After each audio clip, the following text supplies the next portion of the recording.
Welcome, and thanks for tuning in to Sage and Smudge. Today we're going to be covering unpacking and setting up your smudge kit. When you get your smudge kit, it will be in a bubble envelope like this, unless you ordered priority shipping. If your kit comes with a feather, you want to make sure not to cut along the ends here, but just open it carefully. I'll go ahead and open this package up. This kit does have a feather in it. I'll just go ahead and open it carefully and slowly.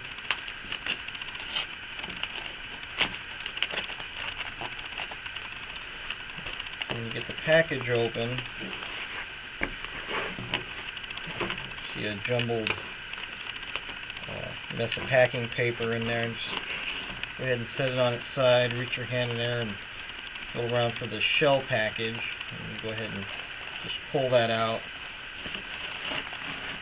And you pull out a lot of the packing material with it. Just go ahead and set that to the side.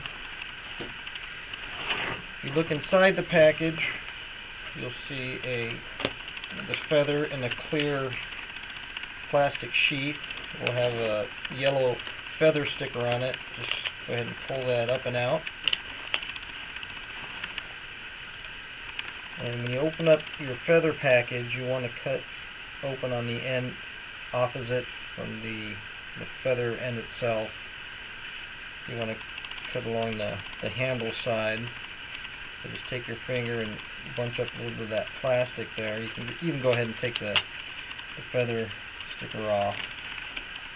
Take a pair of scissors and that material you've gathered up. Just open that package and pull the feather out of the sheath. Sometimes the feather will be a little ruffled up. You can just take your two fingers here and gently rub it and make it nice and flat again. Go ahead and set that feather to the side. If the kit you ordered has a stand, if it's a smaller stand, it'll be inside of the shell. If it's a larger stand, it'll be at the bottom of the shipping package, down there at the bottom. I don't know if you can see that. Just reach your hand down there and pull it out. It'll be in a clear plastic bubble wrap with a piece of tape on it. Just pull on that piece of tape and unwrap it. Set the package to the side. So you want to be a little careful with the stand. It is just wood. You can break it. What I do is I'll stand it up. The pointy end's on top. Kind of wiggle it a little bit until it unfolds to the tripod shape. Like I said, the small pointy ends will be on top. The flat, larger ends will be on the bottom. Set that stand to the side. Like I said, if the kit you ordered comes with a feather, it'll be there. A stand, it'll be there. If not, then obviously they won't be there in the package. Go ahead and grab the shell bag. It'll also be in the clear plastic bubble bag. Just go ahead and open that up. Pull the contents out. If the kit you got comes with an invoice, there'll be the invoice. On the back of the invoice here will be the directions for the smudging kit. If not, the directions will be inside the shell with the sage, if you purchase sage with your kit. Go ahead and pull the sage stick out, set it to the side. You can go ahead and grab the stand, roll it over in front of you. There's the bottom of the shell, and then there's the top where you're going to burn it or catch the ashes with. And you can just set the bottom there, it's the rough side, right onto the stand. It sits on there pretty sturdy. You can move it around a lot and it shouldn't fall over.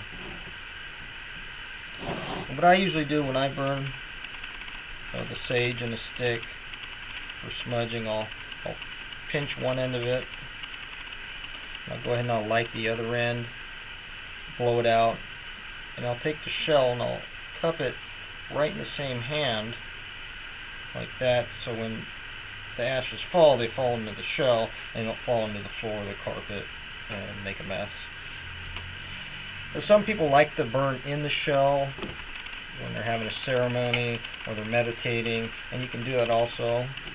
I recommend leaving that on the stand when you do that. You can also go out and get some dirt from the yard or some even sand and put it inside the shell there, and that'll help dissipate some of the heat, like that.